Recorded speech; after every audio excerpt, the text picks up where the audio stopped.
Maybe the qualifications of but I think they should be very qualified for this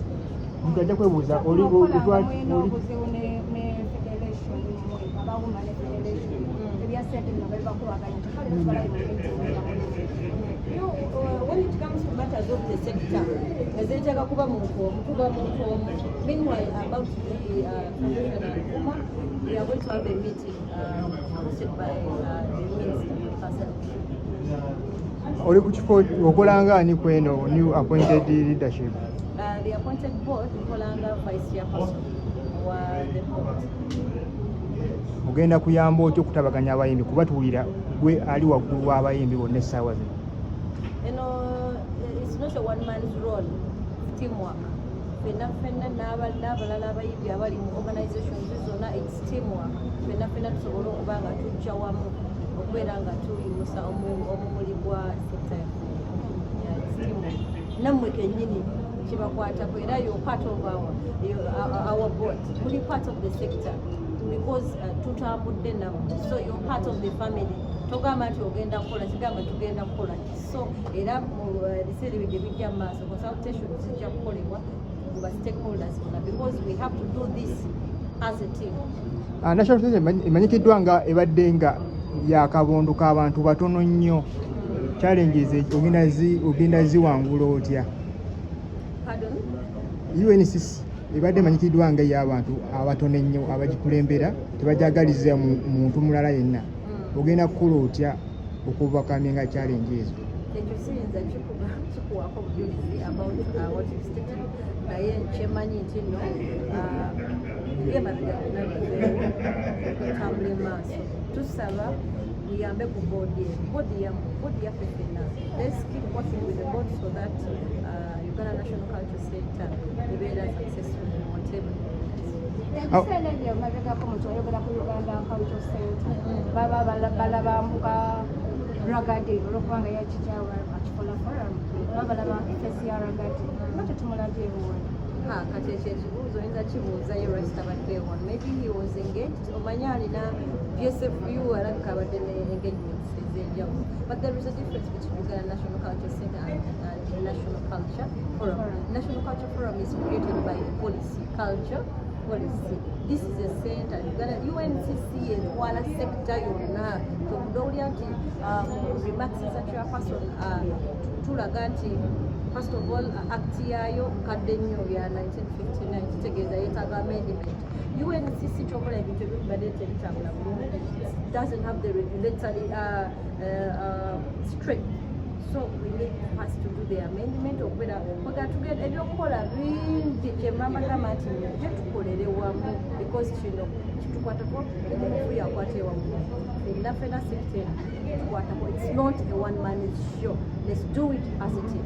Olunaku lwebakwa appointinga ng'omukulembeze wa UNCC biki byewagamba nti bino binyala okutandikirako mu myezi 3 nga kubadde ng'obiraba ogamba bimala okireeta?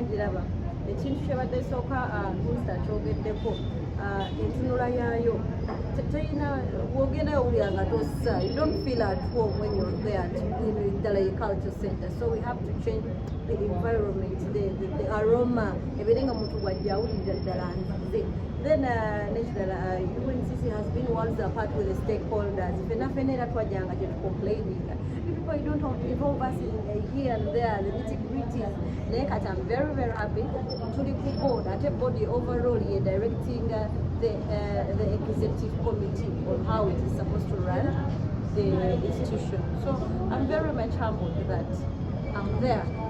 Minister abagambye mwegatte ne federation mukirowoozaako nga mwabaawuma? Tukirowooza era tugenda kuba ne meeting yaffe next week. ndowooza ekyo kyebagambye okwegatta kinayambako aba federation okufuna sente ezo kubanga batugamba ziremedde mu mikono gyo Phina. Yes, I didn't know that ziremedde mu mikono gyange. I didn't know nkiwulidde buwulizi, but all in all we need to be one family. Minister listen tugenda kutula mu meeting twogere just understand each other. Naye tewali mukyama. Kyekikulemesa okupewa sente za federation nga bwe Phina kuba bagamba okay bo wazisagula mu kusooka naye kati essaawa zino eno balina ziwa federation gwogaanya okusayiramu. Ate nze sayininga ku sente zebagenda okuwa mani that statement. Abantu beebuuza lwaki chairman yalondebwa teyavudde ku sekita etumanyi kubanga bulijjo mukompulaininga nti abantu abali ku boodi tebamanyire ku kyamu ate ne ku mulundi guneeno tulaba nga chairman tali so involved. As a chairperson, unless you didn't hear his introduction, he's from the film industry. They were jury, banabali film. He's into the film industry. Tewali muntu ali ku board atali mu value chain. Phina, since they are willing to renovate National Theatre, olwobwe bajja project bagivaako giwa abayimbi. Kati tetujja byogera, I don't want to speak on behalf of the board. kale sooka okunga abayimbi nti kati mwe abalina ku buyinza. Abantu bonna kati ekifo kyendimu tekiri ku bayimbi bokka, buli stakeholder ali mu value chain, producers, all people abali mu creative sector. Let's work together. Let us think for our sector. Let us use this opportunity when the government is giving us the ear and the eyes. Let us be together to create a successful and evolved sector. Phina akasembayo since buli stakeholder akkirizibwa bode y'okujjawo ku National Theatre kozi luli emirambo nga munnange balondamu kati buli stakeholder yensonga lwaki batutaddeyo nti ffe bwe kiruma bwe kikwatirako ddala. There is no way I can refuse something kikwata ku muntu waffe. So just know wootali gy'oli eno fenna weetuli kati we can speak on behalf of the sector. Mutwala bbanga ky'okufuga mufugira bbanga ki Madamu Phina? Ekisanja kya myaka emeka? Ekisanja kya myaka 2 bw'okola obulungi ukandya kwettegerera. Tweyanziza nnyo. Nabakitegeera Madam Phina Masanyalaze is the current, she's just sworn in alayidde leero okuba nti is it the vice chairperson for UNCC ye board ekitwala ffenna nga cultural sector. Fenga Uma, we are so proud tuli basanyufu nnyo era tulabye olugendo lwe as a person I've had time to work over her, under her, but mostly beside her, and I am so proud in team of that position. I think it's well deserved. Ate ne mu industry basanyufu ntitulabe faces tegeera, you know, last year and the other years nga bagamba nti omuntu yali mu nsonga za art nenga tomulaba nko yayimba wa tomanyi waawa naye now we have people that betumanyi tulabako nti Madam Phina Mugerwa tulina Bebe Cool, Bujingo Hamilton, Lillian Mbabazi, kwegamba it's all people that we understand era ekyo kyo kinsanyusiza nnyo, but today is about the main lady Fenga Uma tujaguza tumusanyukire nnyo.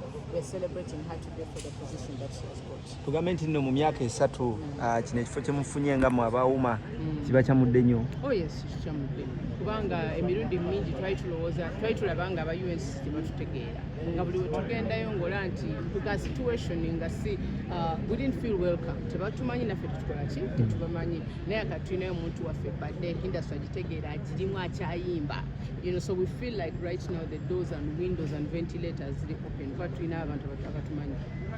Gwe nga gwe president ogenda muyamba otya okuba nti arunninga position ye gyafunye kubanga kigambibwa nti alabika alina abalabe bangi? Nze sirina buzibu at all. I'm going to make sure that the city mukubuli whatever work that she needs to do as the vice chairperson emirimu balina okukola gyakugiyitiramu nze nga I'm going to follow the protocol engeri gyejja. All instructions are being given. We're going to make sure we're not in her way of her work at all. Mulabika nga abakwatagana ennyo naye kigambibwa nti sente gavumenti zeyawadde abayimbi z'abayise mu ngalo ate nga mwe abakulembeze, ensonga eno mugyogerako ki? Tetubimanyi Tetumanyi tubiwulira nga mwe mubiwulira tetubiwulira, but we have official communication channels and none of the channels has confirmed this money, so tetusobola kwogera mu kamera mbu kino kyetumanyi no. Until we get an official communication we don't know anything about the money that people are talking about. Tetuzimanyi. Phina, kyekyali kye batutte eggulu? binagwayo mukwano gwange. Industry. So that will be next. Sinde, Yes. omukulu Kenzo avuddeyo n'agamba nti abayise mwegatte, ensonga eno mugirowoozaako ki? Ekirungi oli ne vice wo. Yes, we've always advocated for unity.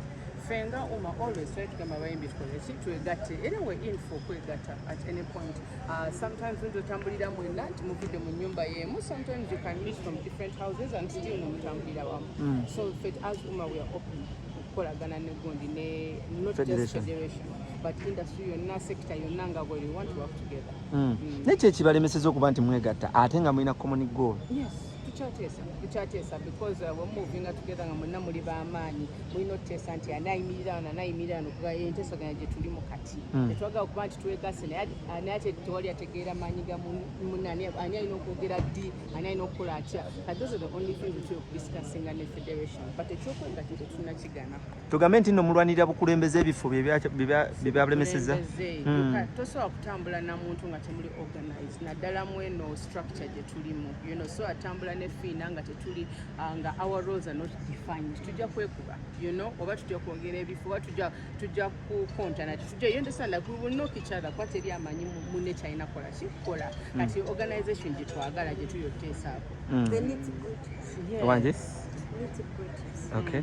Kigambibwa nti banaye temwebuzaabuza naye kigambibwa nti nno sente zazze era kati bagenda ziteeka mu ssako nga mmwe abaawuma sente zino mugenda zifuna mutya era mugenda kukubiriza mutya abayimbi baawuma ogenda mu ssako bafune nabo ku sente because baleka bali bubi. Since we're getting to Uma, association is now in case of information by informing other members. So our members are just waiting for the update and we will do it. Bati bagamba tesobola kujja mu industry Uma netamanya ekyo kisoboka. Era bwe ziba nga zizze tugenda kulinda official communication to there is money for the music industry za Uma ziri bwe ziti. babalyako sente mulinda busimu.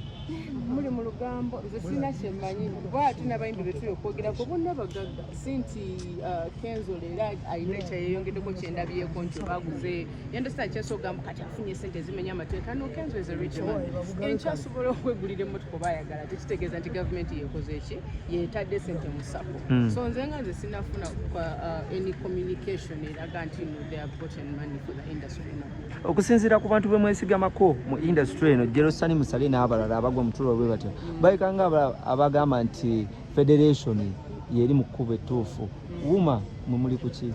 si kye batugamba bwe tubatuukirira madamu Phina yabaddeyo ne team of other associations recently fe tebatutulaze nti tebatwesiga batutulaze But all in all, just what you need to know is we are behind the closed doors. Tujja kuba tulabulira. tuli okay tuli bulungi.